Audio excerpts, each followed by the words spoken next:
प्रदीप पांडे। पंच विकारों में से काम, क्रोध, लोभ, मोह, अहंकार, इनमें से किस एक को जीत लिया जाए जिसको जीतने से परमात्मा मिल जाता है?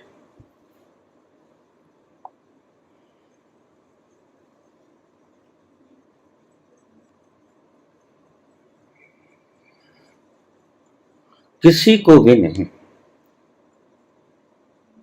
अगर आप सभी विकारों को भी जीत लें,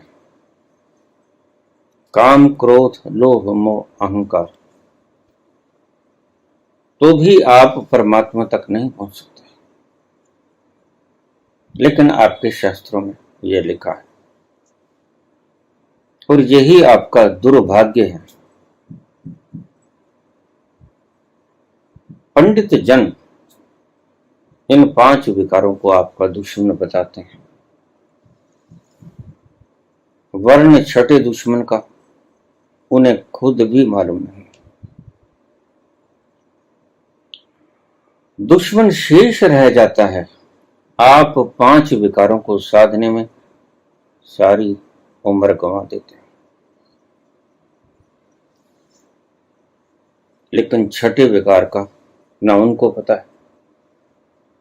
तो जब उनको ही पता नहीं तो आपको सिखाएंगे क्या?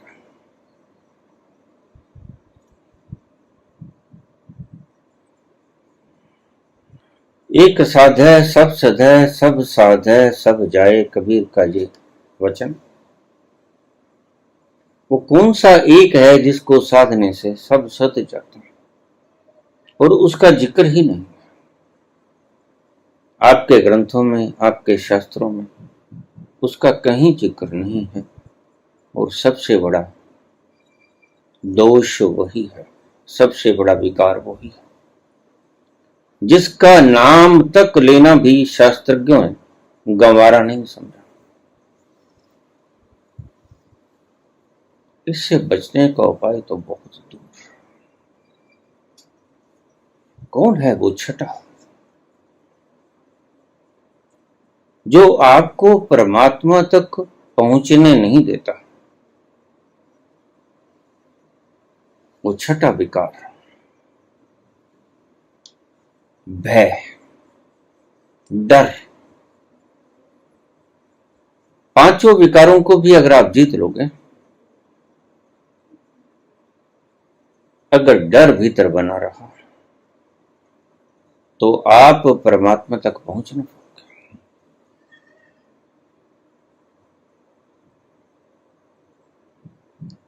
डर फाउंडेशन, डर है नींव, वहीं से उठती हैं सभी वासनाएं। और तुम्हें पता नहीं, ना ही तुम्हारे मार्गदर्शकों ने, ना ही तुम्हारे शास्त्रों ने तुम्हें समझाया। इनमें से कोई भी इतना बड़ा आपका नुकसान नहीं कर पाता जितना कि भय आपका नुकसान कर जाता। अगर जीतना ही हो तो भय को जीतना। और कैसे जीतना, मैं आगे बताऊंगा।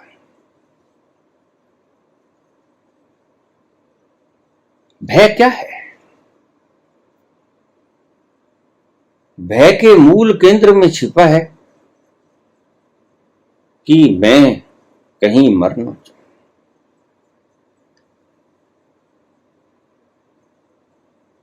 अपने खत्म होने का डर भय है, अपने मर जाने का डर भय है।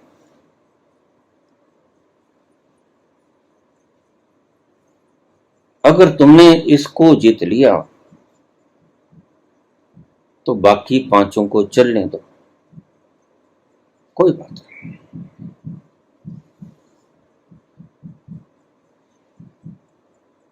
कृष्ण की जिंदगी के अगर गहरे में जाओगे तो आप एक सूत्र पाओगे, न काम उनका कुछ बिगाड़ सकता है, ना क्रोध उनका कुछ बिगाड़ सकता है, ना लोभ, ना मोह, ना अहंकार, क्योंकि उन्होंने भय को जीत लिया है। कृष्ण के जीवन में तुम सब कुछ पाओगे, काम भी पाओगे, क्रोध भी पाओगे, लोभ भी पाओगे, मोह भी पाओगे, अहंकार भी पाओगे, लेकिन भय नहीं पाओगे। बड़े मजे की बात। और हमारे इस परम अवतार पुरुष ने हमें जो सिखाया, हम वो सीख नहीं पाए।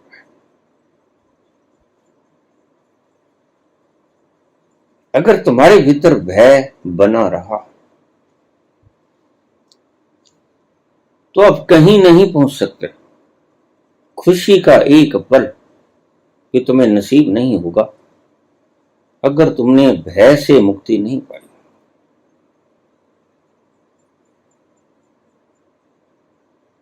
गोपियां कृष्ण के आसपास मंडराती,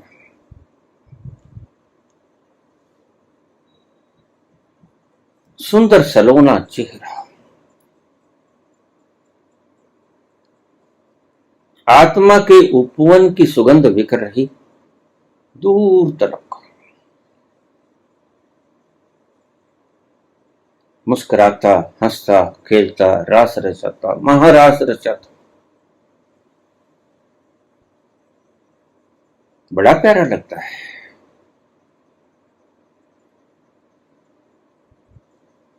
काम को कृष्ण दुश्मन नहीं करते, वो जी के बता देते हैं।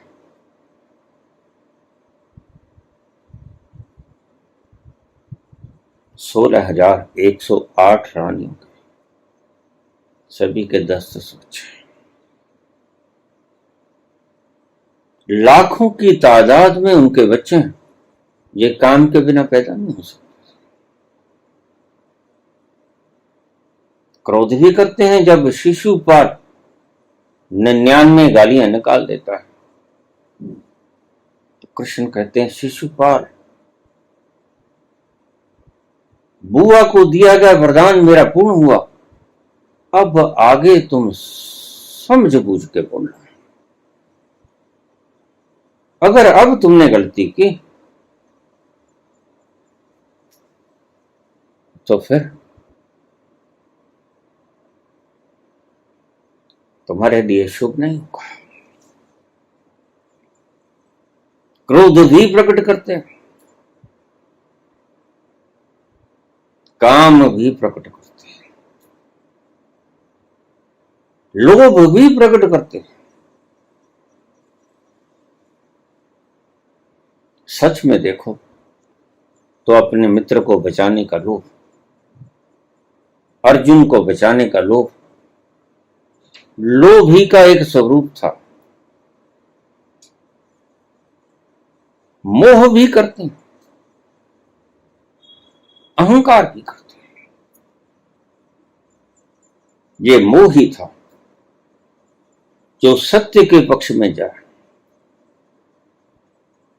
ये निर्बल है लेकिन सच्चे हैं, मैं इनका साथ दूं। बहुत सूक्ष्म रूप में ये लोग हैं, अति सूक्ष्म रूप में आपको समझ नहीं आएगा। और अहंकार भी करते हैं,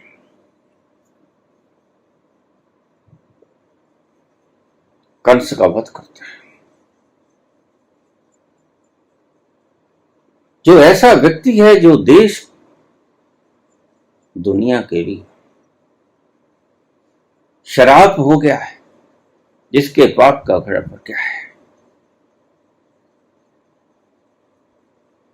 काल स्वरूप बनकर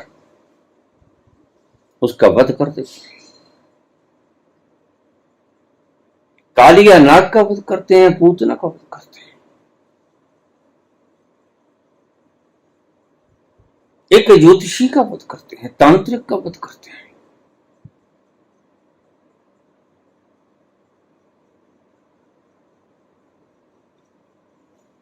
सब कुछ था उनमें, लेकिन एक चीज नहीं थी, और उसको ही तुम्हारे मद भागवत सप्ताह की कथा कहने वाले भूल जाते हैं। उसका जिक्र ये कभी करते हैं कि भगवान कृष्ण के भीतर एक तत्व नहीं था, वो था भय।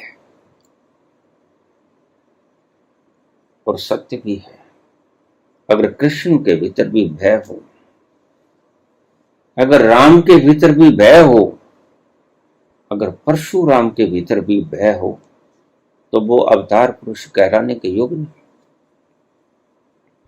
क्योंकि भय का अर्थ क्या है? भय का अर्थ है कि तुम माने हो कि मैं शरीर, मरेगा तो शरीर।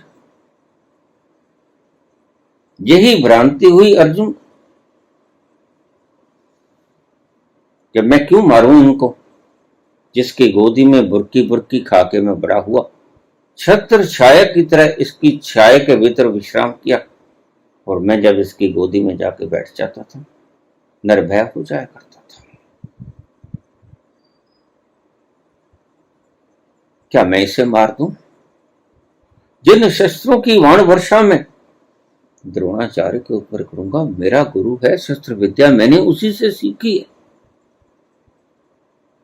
क्या मैं उसी की सिखाई गई शस्त्र विद्या का उसी के ऊपर उपयोग कर लूं? भगवान, क्या ये न्याय से युक्त होगा?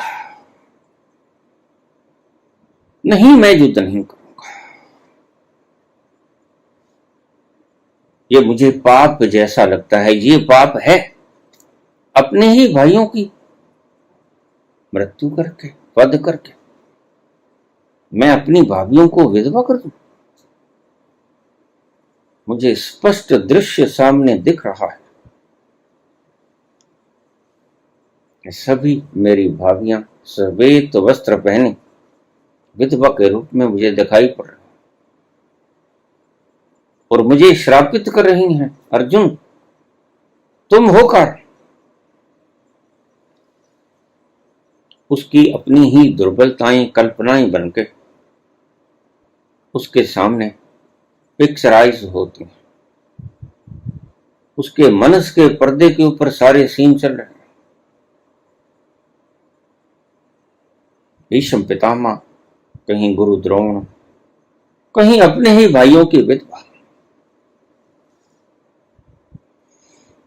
डर जाता है। ये भय ही है जो कृष्ण को डराता है। और आपको जानकर बड़ी हैरानी होगी, पूरा गीता का शास्त्र भय से मुक्त होने का शास्त्र है, जिसका वर्णन ही नहीं करते भागवत सप्ताह के कथाकार।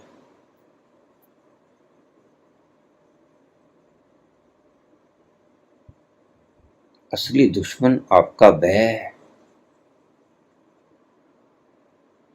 अगर इससे मुक्ति पा जाओ तो बाकी पांचों की फिक्र मत करना। ये मूल तत्व है।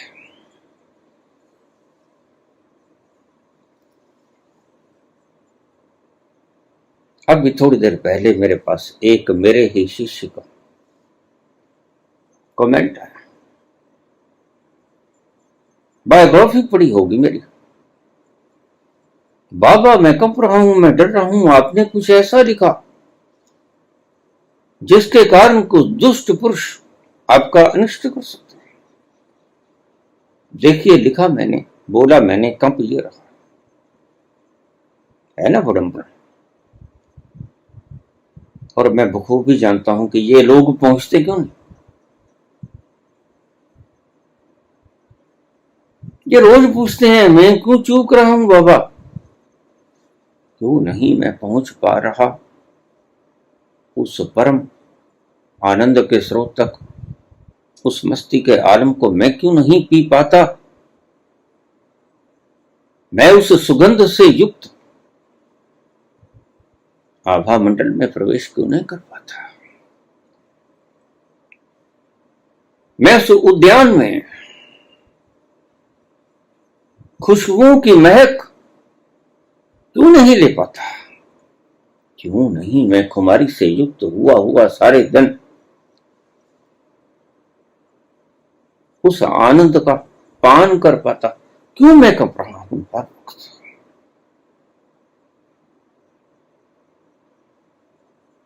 ईश्वर मेरे से दूर क्यों है? क्या है कारण? तुम ब्रह्मचारी हो जाओ, तुम अक्रोधी हो जाओ, अहिंसक हो जाओ, तुम अलोभी हो जाओ, तुम सब कुछ हो, तुम अप्रिग्रही हो जाओ,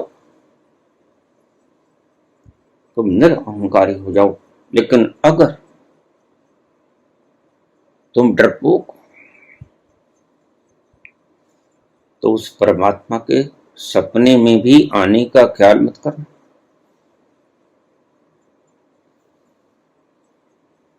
क्योंकि सबसे बड़ा खतरनाक शत्रु यह डर ही है। बस ये डर का बांध टूटे तो सभी रास्ते खुले। मृत्यु विलीन हो जाती है जैसे ही डर विलीन होता है। और बड़े बड़े प्रचार किए गए, ब्रह्मचर्य के नाम पे लंगोट बंधवा दिए गए।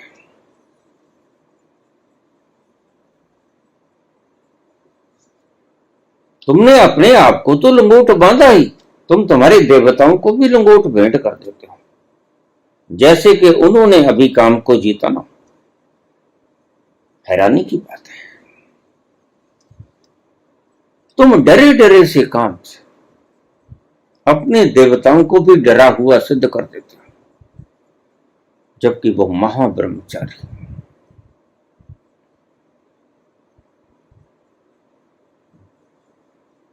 तुम उसको भी इस दायरे में घसीट लेते हो।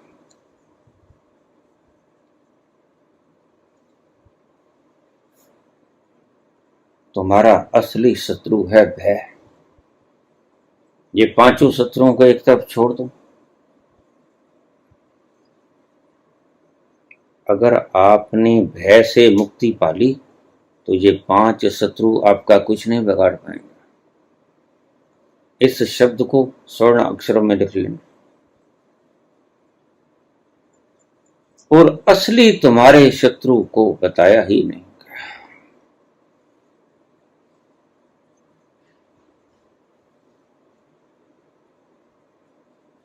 परमात्मा तक न पहुंचने के लिए सबसे बड़ा शत्रु, बाधा, ऑब्स्ट्रक्शन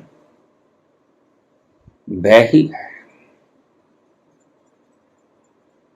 जिस दिन तुमने भय से निजात पा लिया पूर्ण रूप से,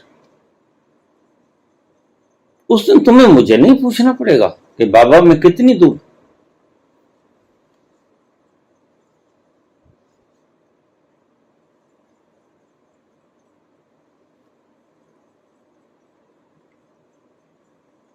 भगत सिंह को फांसी की सजा सुना दी, राजगुरु सुखदेव साथ में थे।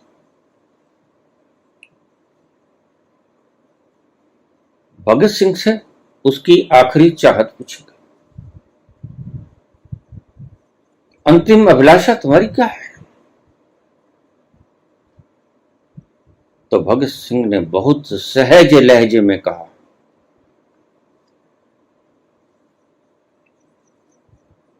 मुझे फांसी मत चढ़ाओ, तोप के बड़े गोले के सामने मुझे खड़ा करके उड़ा दो। इतनी बात कहने के लिए कलेजा चाहिए 56 इंच का कलेजा, छाती नहीं। काम, क्रोध, लोभ, मोह, अहंकार तुम्हारे शत्रु नहीं हैं, लेकिन बड़े कमजोर। और अगर तुमने छठे शत्रु को जीत लिया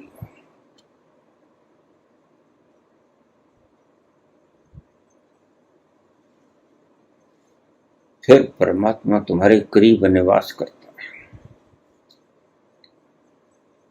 क्योंकि तुम्हारा छठा शत्रु तब तक शत्रु है जब तक कि तुम अपने आप को मानो कि मैं देह हूं, मैं बुद्धि हूं, ये इंस्ट्रूमेंट्स मैं हूं, ये बाहर भीतर के सभी यंत्र मैं हूं। ये तो मरण धर्म है, ये तो मरेंगे। और क्योंकि तुम इसके साथ चिपके हुए हो और ये मरेंगे, मरण धर्मा है, तो इनके मरने का डर तुम्हें भी कब आ जाता है, यद्यपि तुम मरते नहीं। यही अर्जुन कहता है कि हे भगवान, मैं इन्हें कैसे मारूं, मैं दुविधा में हूं प्रभु। कार्पण्य दोषो पहत स्वभाव पृच्छामि त्वाम धर्म सम्मूढ़ चेता। मैं डरपोक हूं, मेरे में इतना जिगरा नहीं कि मैं मेरे गुरु को मार दूं, जिससे शस्त्र विद्या सीखा, जिसकी गोदी में फला फूटा। मैं मेरे पितामह के सीने में वाण को उतार दूं, ये मेरे भीतर इतना डेयर नहीं। मुझे बताओ उचित मार्ग कौन सा है भगवान। आप कहते हो कि शोक मत कर, जिनका तू शोक कर रहा है वो शोक करने योग्य नहीं है। हे अर्जुन, क्या मैं कुछ गलत कर रहा हूं? तुम कहते हो ये कायरता की बातें मत कर इस वक्त जबकि शंखनाद हो चुका है। कहते ठीक मैं कायर हूं, लेकिन मैं करूं क्या? कार्पण्य दोषोपहत स्वभाव पृच्छामि त्वाम धर्म सम्मूढ़ चेता। यच्छ्रेयस्या निश्चितिं ब्रूहि तन्मय। फिर मुझे बताओ कि मैं क्या करूं, मेरे लिए श्रेष्ठकर है क्या? शिष्यस्ते अहम शाधिमाम त्वं प्रपन्नम। मैं आपका शिष्य हूं, मुझे रास्ता दिखाओ। मैं आपकी शरण में हूं, आपका शिष्य हूं। तो कृष्ण कहते हैं कि जिनके लिए तू विलाप कर रहा है और जिनके लिए तू कंप रहा है, उसका कारण तू जानता नहीं, उसका कारण तुम है। मैं? हाँ, क्योंकि जो तुम खुद को समझोगे वही तो दूसरों को समझोगे। हे अर्जुन, तू अपने आप को शरीर समझता है। हे अर्जुन, तू अपने आप को बुद्धि समझता है। हे अर्जुन, तू अपने आप को ये यंत्र समझता है, जबकि तुम ये है नहीं। और तुम जो खुद को समझेगा उससे उपरांत दूसरों को कैसे समझ पाएगा? खुद को शरीर समझता है तो दूसरों को भी शरीर समझता है। लेकिन शरीर तो मात्र एक वस्त्र है।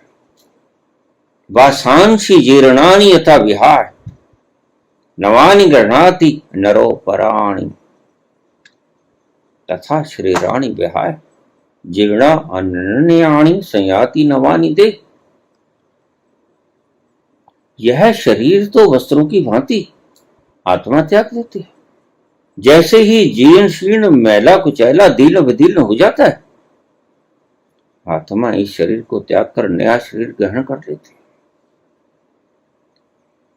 इसलिए हे अर्जुन, तू गलत शोक कर रहा है। जो कभी मरेंगे नहीं उनका तू शोक कर रहा है। नए शोक करने योग्य का तू शोक कर रहा है। ये कभी मरेंगे नहीं, ये जलेंगे नहीं, ये कटेंगे नहीं, ये गढ़ेंगे नहीं, ये सूखेंगे नहीं। नैनम छिदन्ति शस्त्राणि नैनम दहति पावका न चैनम क्लेदन्त्यापो न शोषति वार्ता। लेकिन सारी गीता कहने के बाद भी अर्जुन समझ नहीं पाता। क्यों नहीं समझ पाता? क्योंकि यह आत्म तत्व समझ में आता नहीं। और मुमुक्षु लोग सदा ही इसको समझने की चेष्टा में संलग्न अपनी जिंदगियों को खराब करते करते कितने जन्मों तक भटकते फिर। बस उन्हें ये समझ नहीं आता। जिसको ये समझने की कोशिश करते हैं और वो समझ में आता नहीं, वह समझ के पार है, वह बुद्धि से पार है, वह अक्षरों से पार है, वो भावनाओं से पार है, वह मन के पार है। और जो मन के पार है, भावनाओं के पार है, बुद्धि के पार है, विचारों से पार है, वो कभी कटता नहीं, कभी मरता नहीं, कभी जलता नहीं, कभी गलता नहीं, कभी सूखता नहीं। कृष्ण जानते हैं इस राज को, इसलिए कृष्ण कंपते नहीं। इसलिए मैंने कहा कृष्ण के जीवन में तुम भय नहीं पाओगे और सब कुछ पा सकते हो, रास महारास पा सकते हो, लेकिन भय नहीं। कृष्ण भयभीत नहीं होते क्योंकि कृष्ण बखूबी जानते हैं। उनको ज्ञान है और कागजी ज्ञान नहीं, उनको ज्ञान है और अनुभवी ज्ञान है। शास्त्रों का ज्ञान नहीं, कागजी ज्ञान नहीं, उन्हें अपनी आंखों का देखा हुआ ज्ञान है। इसलिए वो कंपते नहीं। भगत सिंह ने कहा कि मेरे चीथड़े उड़ा दो। बड़ा जिगरा चाहिए ये शब्द कहने का। या मुझे गोली मार दो, गोलियां मार दो।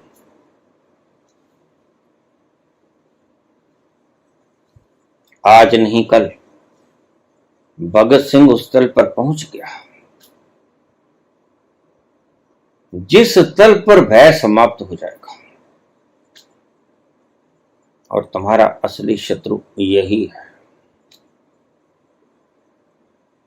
तब तक तुम्हारे भीतर भय विद्यमान रहेगा जब तक तुम अपने आप को शरीर और मन मानते हो। और अभी मेरे एक शिष्य का जो कमेंट आया, जानता तो मैं पहले से और रोज बोलता भी कि तुम्हारे न पहुंचने का कारण मात्र यही है कि तुम चिपके हुए हो शरीर से, और तुम्हारे शरीर की ये चिपकाहट मुझे भी बता रही है कि बाबा मैं डर रहा हूं, कहीं ऐसा ना हो जाए, कहीं ऐसा ना हो जाए।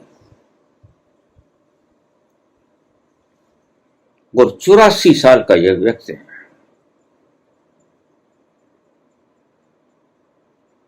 यही कुछ कहेगा अगर किसी ने जीवन जिया ना हो।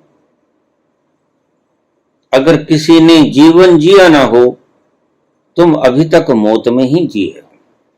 तुम गलत समझते हो कि मैं 84 साल का हूं,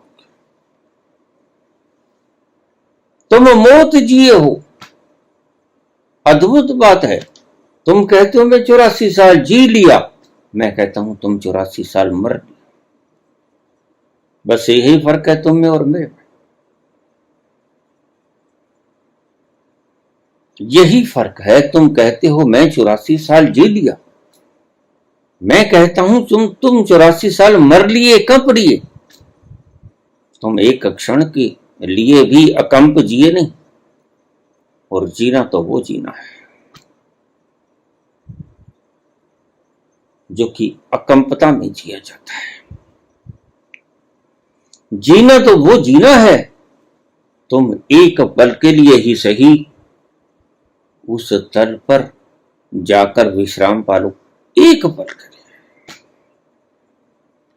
लंबी लंबी उमरिया को छोड़ो, लंबी लंबी उमरिया को छोड़ो, प्यार की एक घड़ी है बड़ी, प्यार कर ले घड़ी दो घड़ी। ये प्यार के लम्हों में जो जिया जाता है वो वास्तविक जीने का लम्हे है। और मैं बखूबी जानता हूं कि तुम प्यार के लम्हों में कभी जिए, इसलिए ऐसी ऐसी प्रतिक्रियाएं आती हैं।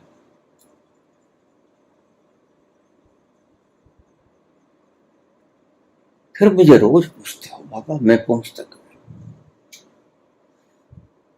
तुम इसीलिए नहीं पूछते कि तुम इन पंच विकारों को जीतने की चेष्टा में सारा जीवन गुजार देते हो, लेकिन असली दुश्मन से तुम पीठ किए रहते हो। असली दुश्मन तुम्हें नजर आता है। तुम्हारा असली दुश्मन है भय। मैं कहीं मर ना जाऊं, ये तुम्हें कपाता है, तुम्हें डराता है, और ये तुम्हें परमात्मा के समीप होने से एक बाधा बनता है। भूल जाओ पांचों दुश्मन को, वो सत्य में तुम्हारे दुश्मन नहीं है। सत्य में जो दुश्मन है वो ये है। और तुम अगर इस दुश्मन को जीत लो तो बाकी के दुश्मन तुम्हारा कुछ नहीं बिगाड़ पाएंगे। अगर तुम इस भय के दुश्मन को जीत लो तो फिर ना तुम कटोगे ना मरोगे, ना कोई शस्त्र काटेगा, ना तुम्हें अग्नि जलाएगी, ना तुम्हें वायु सुखाएगी, ना पानी जलाएगा। तुम्हें पता चल जाएगा मैं कुछ ऐसा तत्व हूं जो शरीर के खंड विखंड होने के बाद भी मेरा कुछ नहीं बिगड़ेगा। और जिस घड़ी तुम ये जान लेते हो, याद रखना वो निर्भयता का क्षण होता है।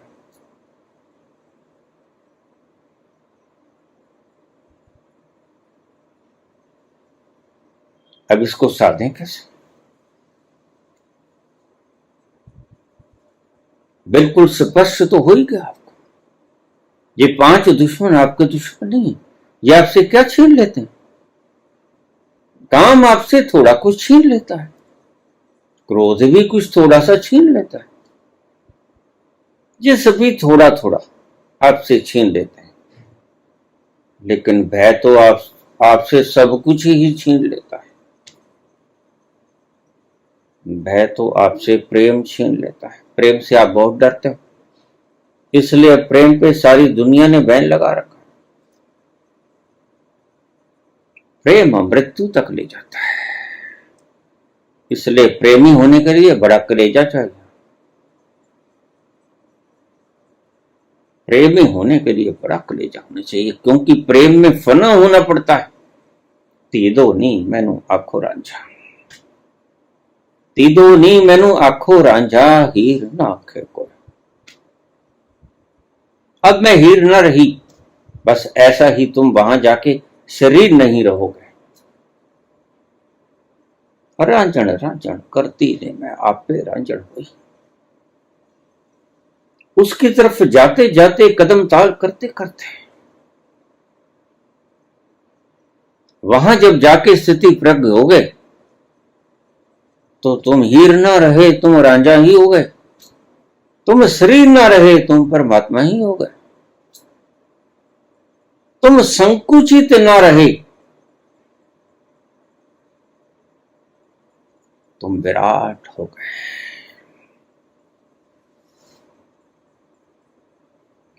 तुम समग्र हो गए,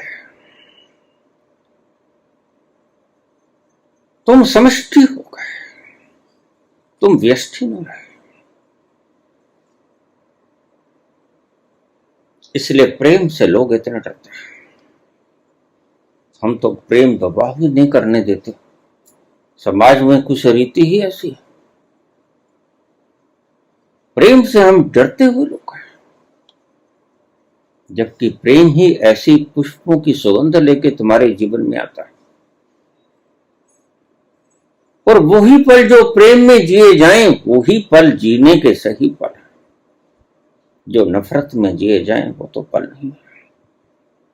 वो तो बिल्कुल ऐसे ही हैं जैसे हमने कुंभी पाक नरक बना दिया, उसके भीतर तेल के कड़ाहों में तुम्हारे पकोड़े तले जाते हैं। तुम ऐसे ही क्रोध और घृणा के क्षणों में तले जाते हो।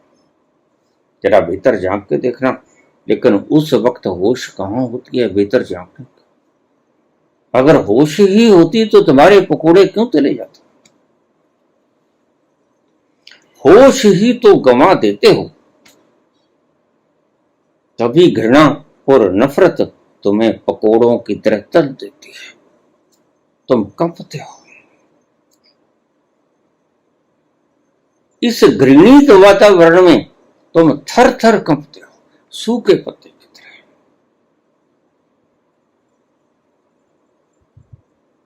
तो अब इसको एक सूत्र बना लेना। जब भी कभी तुम्हें मृत्यु का दर्शन हो जाए, और तुम्हें बहुत बार जीवन में मृत्यु का दर्शन होता है, परमात्मा बार बार तुम्हें यह अपॉर्चुनिटी देता है, परमात्मा बार बार तुम्हें इस मुकाम पे भेजता है, लेकिन तुम वापस आ जाते हो। तुम दूर से ही डरे डरे इसकी तपिश में जले जले से वापस आ जाते हो। तुम कहते हो ये तो जलाएगी, ये तो मुझे मार देगी।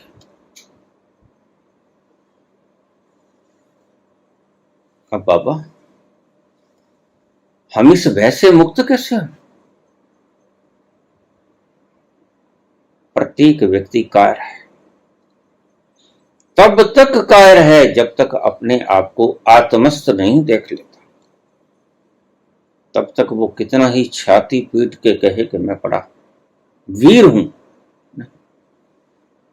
वो गलत बोलता है, वो झूठ है। क्योंकि जब तुम अपने आप को देह समझते हो, देही नहीं समझते। इन शब्दों को ठीक से समझ लें। जब तक तुम अपने आप को देह समझते हो, देही नहीं समझते, तब तक तुम डरोगे, तुम मरोगे, तुम जरोगे, तुम कटोगे, तुम गलोगे, तुम सूखोगे। जिस वक्त तुमने अपने आप को देही के रूप में पहचान लिया, साक्षात अपनी आंखों से दर्शन कर लिया कि मैं ये शरीर नहीं हूं, और ये पता कैसे चलेगा कि मैं शरीर नहीं हूं? अब ध्यान से सुनिए कैसे पता चलेगा।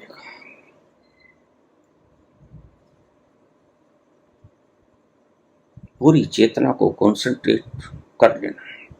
अद्भुत सूत्र है, और भगवान कृष्ण का ये सूत्र शायद आपको किसी ने बताया नहीं।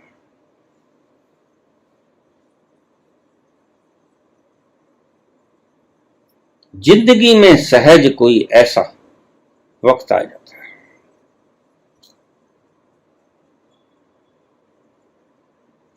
जब तुम असुरक्षित महसूस करते हो। उस असुरक्षा के भाव से घिरे घिरे तुम कंपते हो। यह है कारण। इसलिए तुम असुरक्षित होना नहीं चाहते, इसलिए तुम सुरक्षा की बाढ़ में चलते हो। जितना बड़ा गद्दी नशी होगा, उतना उसके आसपास सुरक्षा का पहरा घना होगा, और उतना ही वो डरपोक होगा।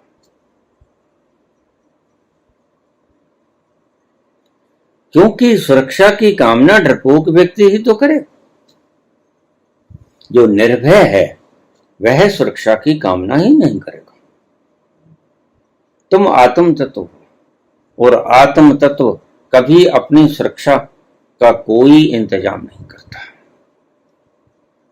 अपने लिए कोई सुरक्षा कवच पैदा नहीं करता, क्योंकि वह जानता है कि मैं अजर हूं, मैं अमर हूं।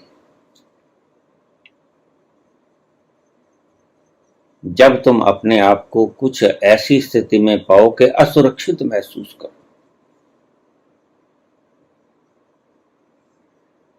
अचानक अकस्मात ऐसी स्थिति आ जाए, कुछ ऐसा हो गया, असुरक्षा ने तुम्हें चारों तरफ से घेर लिया कि अब तो मरेंगे, और तुम थर थर कांपोगे। क्योंकि जब तक व्यक्ति ने अपनी आत्मा का दर्शन नहीं किया, ये स्वाभाविक है, घबराना मत। डर लगेगा, तुम सूखे पत्ते की तरह थर थर कांप। ऐसी अवस्थाएं तुम्हारे ऊपर बहुत बार जीवन में आई भी होंगी, लेकिन आपको किसी गुरु ने समझाया नहीं कि इसको आप साधना बना लो। और वो अवस्था बड़े मजे से साधना बन सकती थी।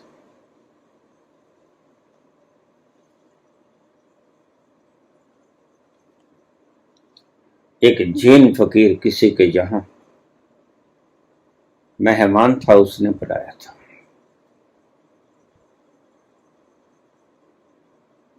तीसरी मंजिल पे उसका निवास था, वहां पहुंच गया और अचानक सभी बैठे बातें कर रहे थे, गुफ्तगू कर रहे थे, भूचाल आ गया, थर्रा गई धरती। वो इतने मंजिला इमारत कंपी और कंपन का पता चल गया, लोग भागे। जिसको लिफ्ट मिली लिफ्ट से भागा, जिसे पौड़ी मिली पौड़ियों से भागा, सीढ़ियों से भागा, बाहर सुरक्षा ढूंढने के लिए भागे। तुम भी ऐसा ही करते हो। जब तुम असुरक्षित महसूस करते हो तुम बाहर भाग जाते हो। लेकिन मैं तुम्हें एक नया सूत्र देता हूं। वो जैन फकीर जिसको बुलाया गया था अतिथि के रूप में, वो वहां बैठा था, भूचाल आ गया था, धरती कंप रही थी। बहुत गहरा तूफान था, बहुत गहरा भूचाल था, सब कुछ कंप रहा था। और वह भिक्षुक अपने भीतर उतर गया। बाहर तो सुरक्षा हो ना हो, भीतर पक्की सुरक्षा है। भीतर की दीवार को कोई भेद नहीं सकता। और अगर तुम इस कला को जानते हो, फिर शरीर कंपेगा। और शरीर कंपते हुए को अगर तुम देख लो साक्षी बनकर, वही जो कल मैंने एक फिलॉसफी बताई थी कि दो दिखने शुरू हो जाए, एक ऑब्जेक्ट जिसे तुम देख रहे हो और दूसरा सब्जेक्ट, देखने वाला, दृष्टा, जो देख रहा है, जिसे देख रहा है, जो देख रहा है, ये दो हो गए। जब आपको ये दो नजर आने शुरू हो जाए तो ध्यान से देखना कौन कंप रहा। उन दोनों में से एक कंप रहा होगा और उन दोनों में से एक निष्कंप खड़ा होगा, अचल खड़ा होगा, अविचल खड़ा होगा। ये दो तत्व हैं हमारे ही भीतर। एक उस वक्त कंप रहा होता है, बुरी तरह कंप रहा होता है, शरीर बुरी तरह थर्रा रहा होता है, दिलो दिमाग पर मौत का भय छाया होता है, हार्ट बीट बढ़ जाती है, ब्लड प्रेशर हाई हो जाता है, मृत्यु का भय आपको भीतर तक कंपा जाता है। तो ऐसी दो की स्थितियों में मुश्किलात बहुत है। इसलिए मैं कहता हूं, जिस आध्यात्मिकता को आप इतना आसान समझते हो वो इतना आसान है नहीं। एक दृष्टि से और दूसरी दृष्टि से बहुत आसान है। सांप अगर केंचुली को अपना होना समझ ले तो केंचुली को त्याग नहीं सके। और जो सांप जानता है कि केंचुली को उतार कर भी मैं तो भार मुक्त हो जाऊंगा, पुराने वस्त्र त्याग कर नए वस्त्र मेरे आ चुके हैं, मेरा कुछ नहीं बिगड़ने वाला, तो सांप अपनी केंचुली को बड़े आराम से छोड़ पाएगा, बिना कंपे, बहुत बार उसने खींचू लिया, छोड़ी होंगी। अगर तुम ऐसे निर्भय स्थित रह सकते हो उस क्षण, तो तुमने भय को जीत लिया। एक बारगी अगर तुम पूरे पूरे उस क्षण में नहीं उतर पाते हो, जो अकंप है, जो अटल है, जहां कोई थरथराहट नहीं, दिया जले अकंप का, बिन बाती बिन तेल, जो कंपता नहीं कभी, उसके भीतर उतर जाओ तुम। 24 घंटे तुम्हारे भीतर वो जल रहा है, दिन भर रात। वो तुम्हारा कभी साथ नहीं छोड़ता, निरंतर तुम्हें निहारता रहता है। तुम सोए पड़े हो तो निहारता रहता है, तुम जाग रहे हो तो निहारता रहता है, तुम कोई कर्म करते हो तो निहारता है, तुम कंपते हो तो निहारता है, तुम प्रेम प्रसंग में होता है तो निहारता है। वो तुम्हारी सभी अवस्थाओं का साक्षी है हर वक्त। उसका साक्षित्व कभी नष्ट नहीं होता, वो कुछ ऐसा है। और अगर तुम क्षण भर के लिए उस अवस्था में उतर गए, इसकी चिपकाहट को छोड़ दिया जो कंप रहा है, और वहां पर छलांग ले लिए जो कंप नहीं रहा है, जो अचल है, जो अविचल है,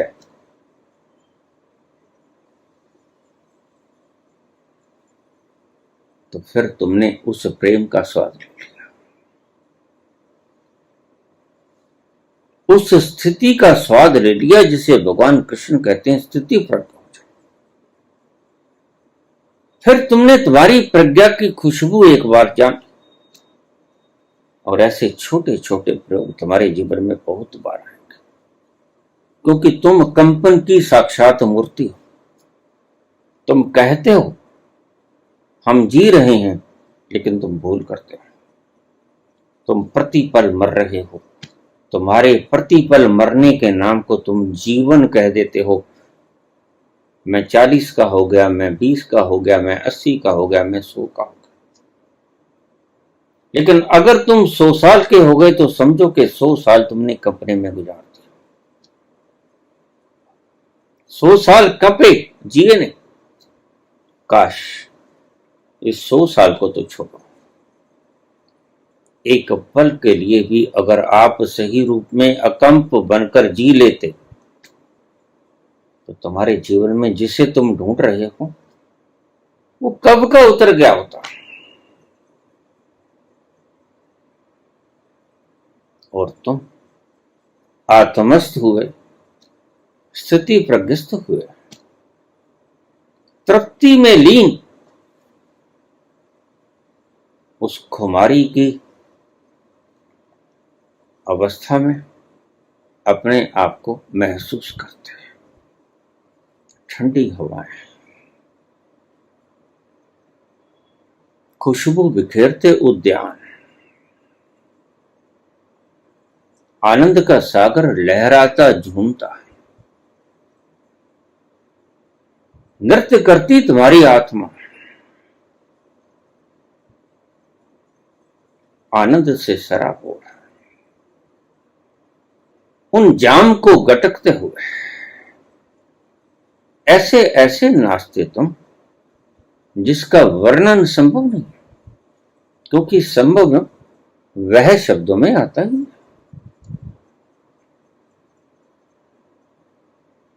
शब्दों से परे है। जो गूंगा गुड़ खाए के कहे कौन मुख स्वाद, जीवा शब्दों के द्वारा वर्णित कर देती है, लेकिन कबीर कहते हैं जीवा तो है, लेकिन जीवा के पास शब्द नहीं है कहने, प्रकट नहीं कर पाता। जैसे गूंगा स्वाद को वर्णन नहीं कर सकता, गुड़ खा लिया है उसने।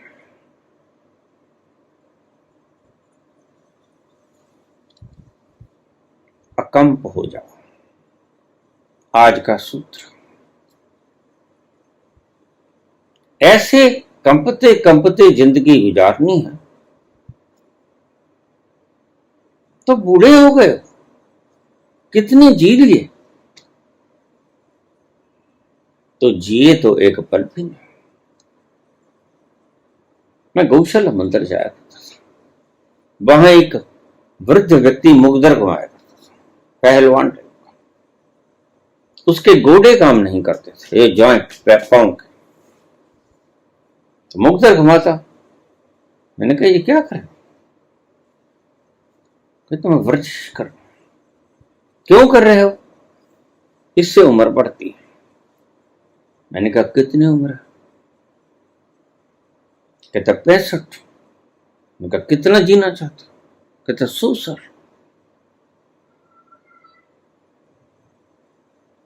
शास्त्रों में लिखा है मैं 100 वर्ष जीऊं हे परमात्मा। ऋषियों ने प्रार्थना की है, इसलिए मैं भी 100 साल जीना चाहता हूं।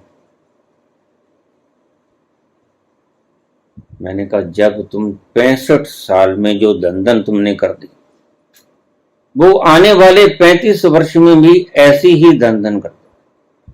फिर तेरा हो मुकद्दर, मैं चला। बस तुम ऐसे ही जीते जीते खिलाड़ी। तुमने अपने जीवन के पल लम्हे ऐसे ही कंपते कंपते गुजारे।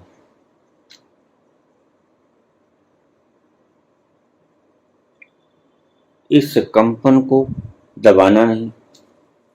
कुछ मूर्ख लोग मेरे प्रवचन को सुनकर भीतर से उमड़ा हुआ कंपन उसको दबाने में लग जाएंगे, सुप्रेस करेंगे, जैसे काम क्रोध लोभ मोह अहंकार को सुप्रेस करते हैं, वैसे इस भय को भी सुप्रेस करेंगे, दबाएंगे। दबाना नहीं, देखना है। दबाना नहीं है, देखना है। इस कंपते हुए तत्व को देखना है ताकि आप जो अब तक एक समझ रहे थे उस कंपन में आपको 2 नजर आ जाएं। ये साधना है, आज फिर वही 2 की साधना। जिस घड़ी तुम्हें वो दिख गए, एक कंपता हुआ ऑब्जेक्ट और दूसरा इस कंपते हुए को देखता हुआ सब्जेक्ट, तो तुम्हें समझ आ जाएगा कि मैं नहीं कंप रहा, मैं तो इस कंपते हुए को निरंतर देखता हुआ साक्षी। और इसी साक्षी की बात भगवान कृष्ण करते हैं। उस तल पर अगर तुम जाओगे तो काया, फिर कहोगे कार्पण्य दोषोपहत स्वभाव। और अगर इस तल पर आता हुआ अकंप में ठहरे ठहरे तुम, फिर तुम कहोगे नैनम छदंती शस्त्राण, नैनम दहती पाक। आग मुझे जला नहीं सकती, वायु मुझे सुखा नहीं सकती, पानी मुझे गला नहीं सकता, शस्त्र मुझे काट नहीं सकता। तो ये मत सोचो कि 5 को हम कैसे जीतें, छोड़ दो। ये तुम्हारे असली शत्रु नहीं। तुमको किसी ने समझाया ही नहीं कि तुम्हारा असली शत्रु जो है वो भय है। और अगर इस भय को तुमने देख लिया, जीत लिया नहीं, अगर इस भय को तुमने देख लिया कंपते हुए शरीर को, तो तुम्हें स्पष्ट पता लगेगा।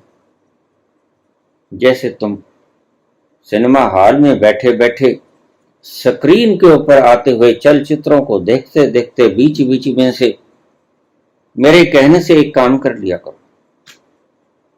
मैं नहीं कहता कि पिक्चर देखनी बंद कर दो, देखो, लेकिन एक छोटा सा प्रयोग कर लिया करो।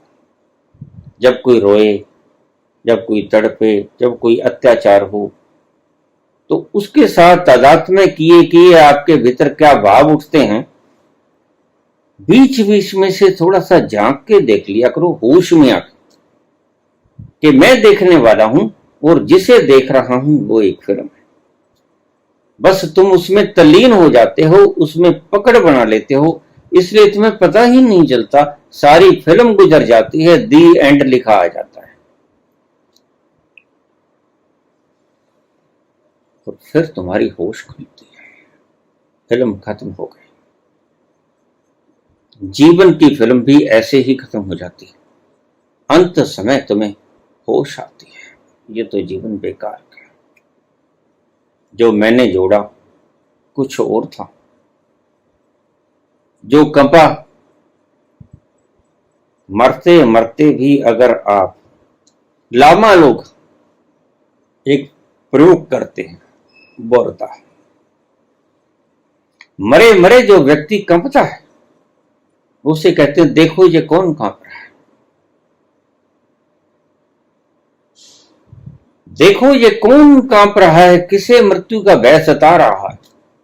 जागो, होश पूर्वक जागो, अब तुम अंतिम घड़ी में हो, इसके बाद ये घड़ी नहीं आएगी, बड़ी खुश नसीब घड़ी।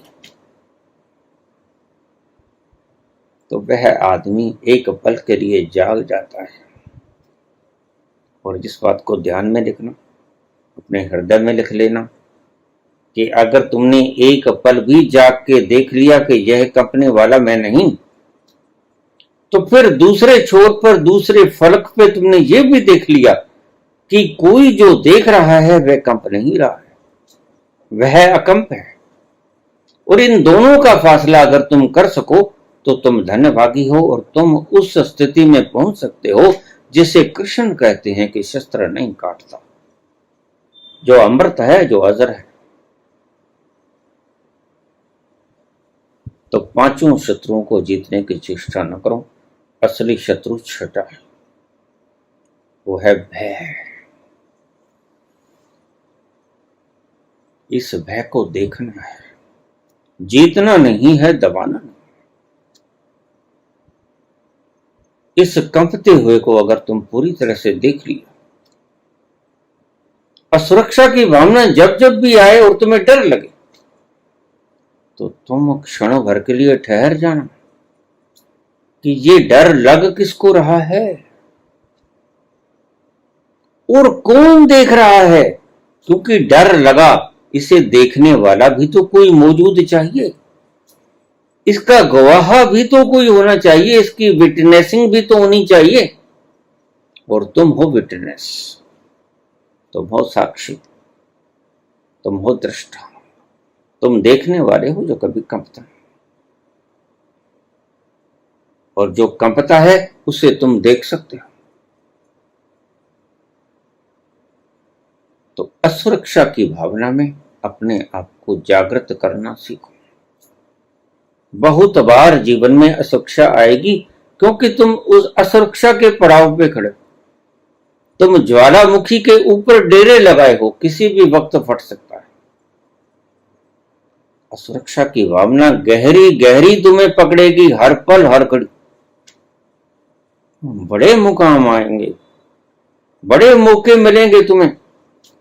इस कंपते कंपते हुए शरीर को देखना, इस कंपते हुए मन को थर्राते हुए देखने के बहुत वक्त आएंगे। और जो समझदार होते हैं वह तो खुद असुरक्षा के इंतजाम खुद कर लेते हैं और तुम्हें पता भी नहीं चलता।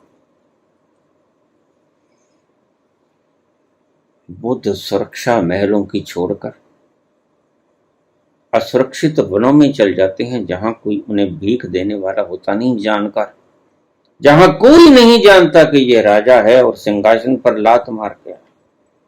असुरक्षा के क्षण वो खुद पैदा करते हैं,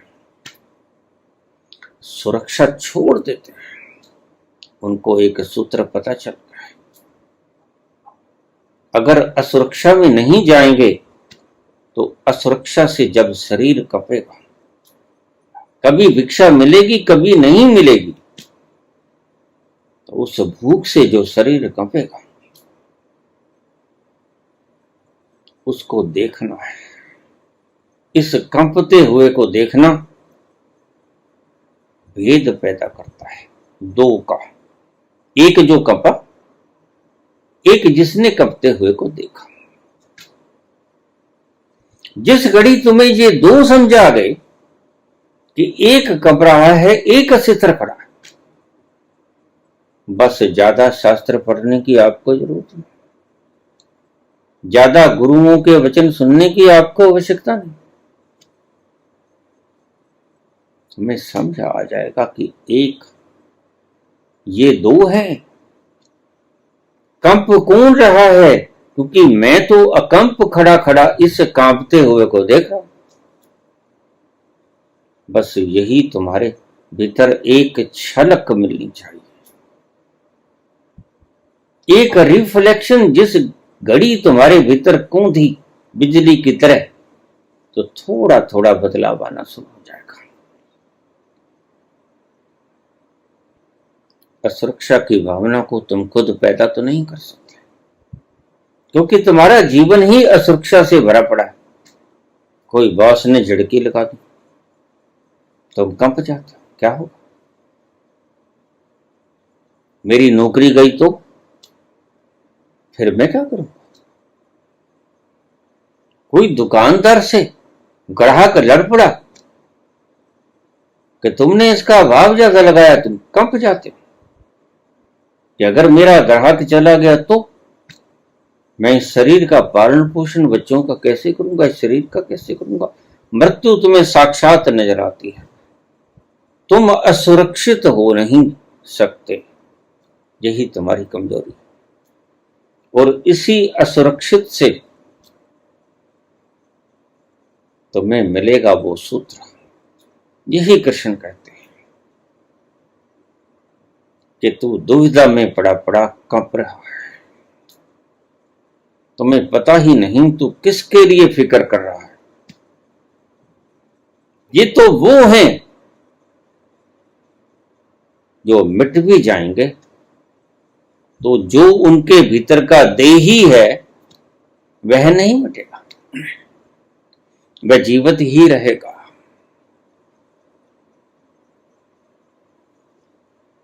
सुरक्षा असुरक्षा, ये दो चीजों के भीतर तुम लटकते हुए जीवन को पार कर लेते हो, मन को समझा लेते हो। लेकिन मैं कहता हूं मन को समझाओ मत।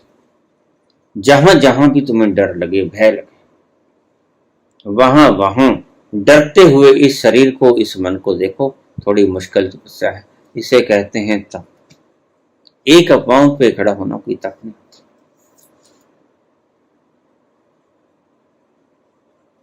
हाथ ऊपर उठा के खड़े हो जाना 4 साल के लिए कोई तप नहीं होता। यह तो लोगों को मूर्ख बना, पाखंड। मृत्यु सामने खड़ी हो और तुम कहो कि तोप से उड़ा दो, तो समझ लो तुमने वो अकंप का तल कहीं ना कहीं छुआ। उसके छुए के बिना ये शब्द उतरते नहीं। उस स्थान पे पहुंचना है। और महावीर तो उससे भी आगे निकल जाते हैं, क्योंकि पहुंच गए हैं कैवल्य की उस स्थिति में। महावीर कहते हैं प्रकृति से, हे मां, अगर तू मुझे जलाना चाहती है तो मुझे भोजन दे, लेकिन मेरी शर्तों पे भोजन दे। शर्त लगाती है, आ मौत मुझे मार। तुम कहोगे कैसा पागल व्यक्ति, हद हो गई। हमें तो अगर भोजन नहीं मिलता हम तो छीन के खा लेते, हम तो किसी का चोरी करके खा लेते हैं, हम तो किसी की गोजी में से लेके के भाग जाते हैं। हम तो ऐसे, तुम डरे हुए खिलाड़ी हो। लेकिन एक व्यक्ति खुद पैदा करता है भूखमरी को। वो कहता है माते मैं नहीं जीना चाहता, अगर तुम मुझे जलाना चाहती है तो ऐसा ऐसा करके बंदोबस्त कर दे, जिस घर के सामने ऐसा दृश्य होगा वहां से मैं भिक्षा ले लूंगा। अन्यथा मैं समझूंगा कि तू मुझे जीवा नहीं चाहती है, तू मुझे मारना चाहती है, और मेरी जीवेषणा मर गई है, मैं जीना नहीं चाहता, और मैं तेरी इच्छा के बिना मरना भी नहीं चाहता। राजी है हम उसी में जिसमें तेरी रजा है। अपनी तो यूं भी वाह वाह है और यूं भी वाह वाह है। तो बुद्ध से एक कदम आगे निकल जाते हैं महावीर। बुद्ध सुरक्षा को छोड़कर असुरक्षा में प्रवेश कर देते हैं। शंकर सुरक्षा को छोड़कर असुरक्षा में प्रवेश कर देते हैं। महावीर सुरक्षा को छोड़कर राजा के पुत्र हैं। 24वें तीर्थंकर राजा के पुत्र हैं, लेकिन छोड़ के चले जाते हैं वनों में, जहां पता नहीं खाने को मिलेगा मिलेगा नहीं मिलेगा, और वहां पहुंचकर कैवल्य की प्राप्ति कर लेते हैं। और फिर शर्त लगाते हैं कि अगर तू मुझे जिंदा रखना चाहती है मां, तो ऐसी व्यवस्था कर दे जिस घर के आगे ऐसी ऐसी व्यवस्था होगी, वहां से मैं भिक्षा ले लूंगा और खा लूंगा और जीवन मेरा चल जाएगा। अन्यथा मैं समझूंगा कि तू मुझे जीना नहीं देना चाहती, तू मुझे मारना चाहती। अगर तुम इंटरनेट के ऊपर सर्च करो भगवान महावीर की मृत्यु कैसे होगी हुई, तो वहां आएगा भूखमरी ड्यू टू स्टारवेशन। बड़े मजे की बात है। हम बाहर से देखने वाले लोग हैं, हमने भगवान महावीर के अंतस प्रज्ञा में कभी झांका ही। वह उसकी रजा में मरा, वह अपनी रजा में नहीं मरा। तुम अपनी रजा में मरो। पहला कदम तो यह है, तुम अपनी रजा में मरो। जो तुम्हारे ऊपर संकट आए, ऐसी आपदाएं आए जो कि तुमने क्रिएट नहीं की हैं। बुद्ध तो खुद से क्रिएट करते हैं, महावीर तो खुद से क्रिएट करते हैं सुरक्षा की व्यवस्थाएं, लेकिन तुम्हारे ऊपर तो पहले से ही बहुत मौजूद है। तो उन असुरक्षित परिस्थितियों में तुम उस कंपते हुए शरीर को, उस कंपते हुए मन के विचारों को, भावनाओं को देखो। आसान काम नहीं है ये, मुश्किल से मुश्किल काम है। ये रास्ते हैं प्यार के, चलना जरा संभल के। धीरे धीरे इस मार्ग को आप तय कर लोगे। जिस घड़ी आप थोड़ा सा भी जाग लिए, इस कंपते हुए को देख लिया, उस घड़ी फासला साफ होता नजर आएगा। और बहुत से ऐसे वक्त आएंगे जब असुरक्षा की भावना में तुम्हारा शरीर कंपेगा, मन कंपेगा। तो इस आपदा को अवसर बना लो। लोग राजनीति में आपदाओं को अवसर बनाते हैं, तुम आध्यात्मिकता में आपदाओं को अवसर बना लो। जब तुम कंपो मृत्यु का भय डराए कंपाए, उसमें थोड़ा सा ठहर जाओ, जग जाओ, बी अवेयर। जैसे ही तुम जगे, तुम पाओगे दो दिखेंगे तुम्हें, एक कंपता हुआ बुरी तरह सूखे पत्ते की तरह, और दूसरा इस बुरी तरह कंपते हुए को देखता हुआ साक्षी। बस तुम्हारे भीतर बीज बोया गया, अब तुम्हें कोई नहीं रोक सकता, और तुम प्रत्येक आपदा को अवसर में तब्दील कर लो। एक वक्त ऐसा आएगा, आपदाएं आएंगी और काले सफेद बादलों की तरह आपके सिर के ऊपर से गुजर जाएंगी और आपको कपा के नहीं जाएंगी। वो अवस्था है मुक्ति की अवस्था। आप भय से मुक्त हुए, और जैसे ही आप भय से मुक्त हुए, वैसे ही आप वहां पहुंच गए जहां जीवन का तत्व विद्यमान होता है, और उसी को मैं जीना कहता हूं। फिर आप ये नहीं कहोगे मैं 90 साल जिया, फिर आप ये कहोगे मैं 10 मिनट के लिए जिया। हमारी संस्कृति में एक शब्द है द्विज। द्विज का अर्थ है जिसका दूसरा जन्म होता है। जिस घड़ी तुमने अपने दूसरे कंपते हुए रूप को देख लिया, उस घड़ी आप द्विज बन गए। दो दिखे आपको, एक कंपता हुआ, एक उस कंपन को देखता हुआ। काश तुम्हारे भीतर ऐसी आपदाएं अवसर बनकर आ जाएं। कंपती हुई इस स्थिति में तुम उस कंपते हुए को अच्छी तरह से निहारो तो तुम पाओगे कोई और तरकीब करने की आवश्यकता नहीं। तुम रोते नहीं फिरोगे, तुम कोई उपाय नहीं ढूंढते फिरोगे, तुम किसी गुरु की शरण में नहीं जाओगे, कोई जरूरत नहीं है, तुम सत्य की शरण में आ जाओ। और ये सत्य है, जो कंप रहा है वो तुम नहीं। तुम इस कंपते हुए शरीर मन बुद्धि को देखते हुए विटनेस हो।